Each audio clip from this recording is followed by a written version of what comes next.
During this time, the same friend that I had met in the fourth grade that we used to be, fighting up the neighborhood, she told me that we were looking for an apartment. She told me that there was an apartment that was empty on the first floor where she lived, in the building where she lived. So we managed to go and, see the apartment. We liked it. So we moved there. She lived on the second floor. I lived on the first floor. And her husband couldn't find a job in Philly. He moved to Maryland. So they moved to Maryland. And while she was in Maryland, she met a sister in the supermarket line. You talk to somebody in the line. The sister asked her, how did Hazrat Fatima die? And, the sister just told us that we needed to study, Islamic history, So we started doing that. We started having classes. We started reading everything. And around that time, lo and behold, a man appears everywhere in American newspapers, on television, on the radio, in the magazines.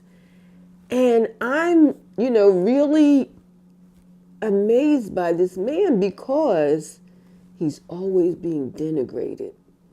I mean, I saw so many pictures of him with horns and a tail, and it just made me say, who is this? Who is this man that they hate so much? And one of the things in our political studies class in the party was how America, American history, and how they have gone around the world, using their tactic of divide and conquer. And that if you see them, the government, admiring someone, speaking really positive about them, then you know what, you really need to check them out. Try to read between the lines, go to different sources other than, at that time we had channels 3, 6, and 10. And if you see them, maligning someone, you know what, follow them, check them out, see what they're into, because more than likely, they're not doing something that America wants them to do. This happened to be Imam Khomeini. And so I was absolutely fascinated by him. He seemed like a very mild-mannered, an older man. And he just, never seemed to raise his voice, always seemed to be trying to teach people. In America, we don't learn that much about geography, so I didn't really know where Iran was. So I had to go look on a map. Then I learned about their intervention in Iran, their relationship with the Shah, how they had decided that he was the ruler of choice for them, not the people, And I said, oh, here we go again, because it's not the first time that they had done something like this. So we began to, watch, Imam Khomeini. And I even was fearful when he made the decision, that he was going back to Iran, because they were talking about they were going to blow up the plane, that he would never make it. So I had become fearful for him. I was really praying for him because he seemed like, just a good person. So I decided that I wanted to know more about him. So my friend, Shakura, had gotten invited to come to Iran, and then now it was the Islamic Republic of Iran, and study. So her and her husband were going to go. After Shakur had left, and she used to write me every week and tell me, you would really like it, the children would love it, and, you should come. And so, we talked about it, and we decided that, we were going to do it. We had decided that I had felt like when I became Muslim that I was really on a revolutionary path.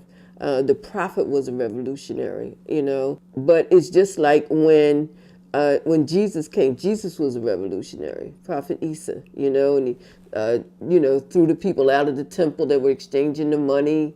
But they turned Christianity away from, being revolutionary and just made it more or less about praying.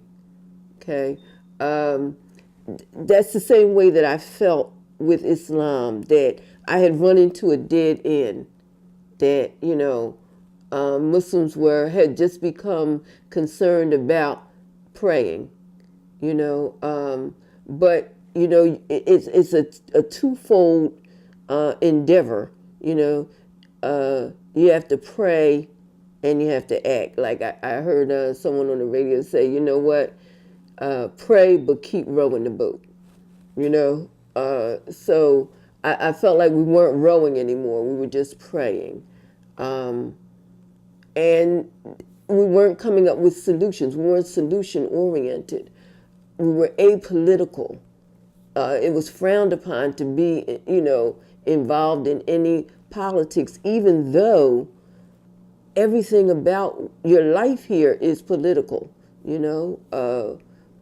somebody's controlling everything, and you don't feel like you should have a say in any of it. So the difference in what was Sunni Islam and what was Shia Islam seemed to be that the Shia had held on to their revolutionary aspect of Islam. And I that appealed to me. And, Imam Khomeini, appealed to me.